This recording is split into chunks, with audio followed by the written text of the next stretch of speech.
Πού έχει πάει ο μαλάκας?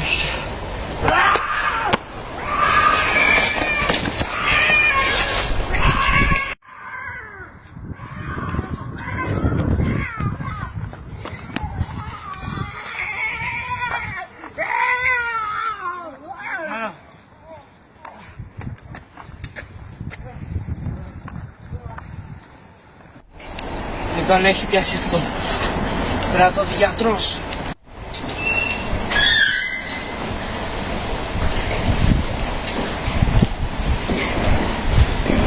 Πώς θα είναι μόνο το γιατρό? Βαγγέλης Γιαννάκης.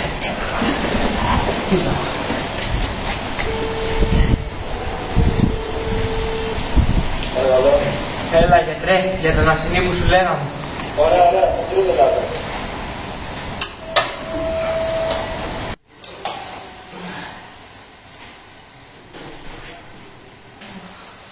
Περάστε παρακαλώ. Κάθεστε εδώ πέρα στο καναπέ, εξετάσω μια άλλο στιγμή και θα σου πάρω μετά.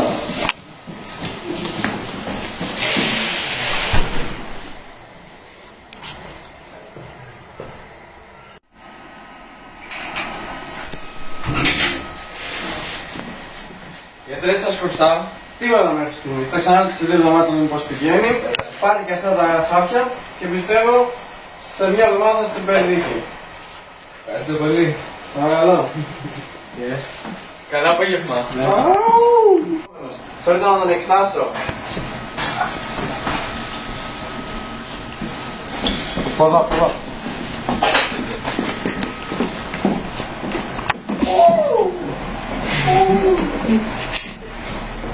Τα ρούχα για να το δέσουμε, γιατί δεν φαίνεται και σε πολύ καλή κατάσταση.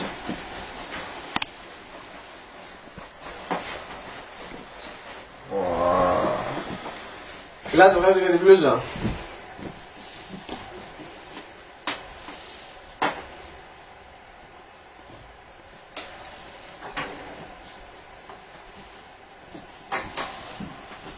Πάρε.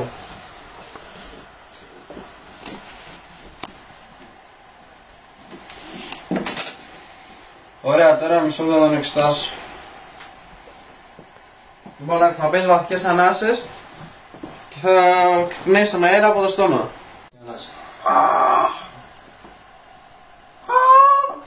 Καλή μία.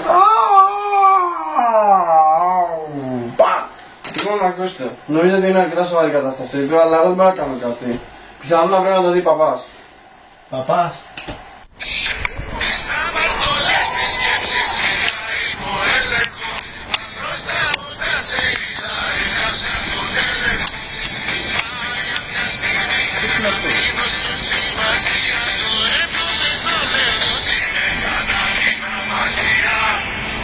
Ναι. Τι? Γαμονισμένος. Έβγαλε κάποιο είδους κραυγή. Συνέχεια ούρλιαζε. Πού θέλετε να βρεθούμε? Και στο γυμναστήριο Μοσχάτου. Πού είναι αυτό? Δεν είμαστε λεγάκι. Έγινε. Σε πόση ώρα να είμαι εκεί? Εντάξει, έγινε. Θα τα πούμε σε ένα 20 λεπτό, έτσι. Ωραία. Τι θα γίνω? Ξέρω εγώ, όπου να είναι έρχεται ο παπάς.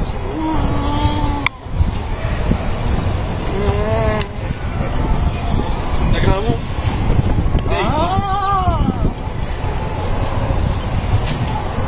Στο μεγαλούς να περάσετε έξω λίγο για να γίνει η λειτουργία που χρειάζεται. Για να λέγει. Σας ευχαριστώ πολύ. Λέει θα γίνει καλά. Ξέρω εγώ, θα δείξει. Μακάρι. Λοιπόν, τέκνα μου, κοιμάται εδώ και μισή ώρα, νομίζω ήρθε η ώρα να το ξυπνήσετε. Πιστεύω θα γίνει καλά.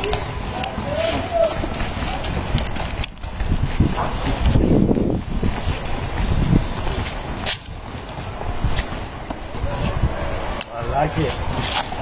Ξεκινάει το κυνήγι.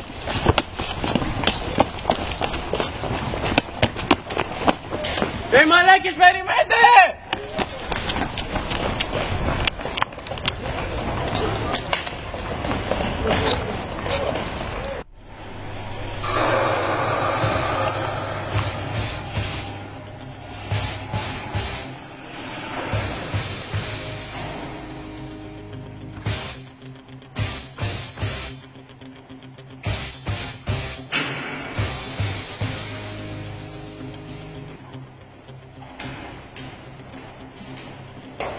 Φέτος, σίγουρα θα νικήσουμε.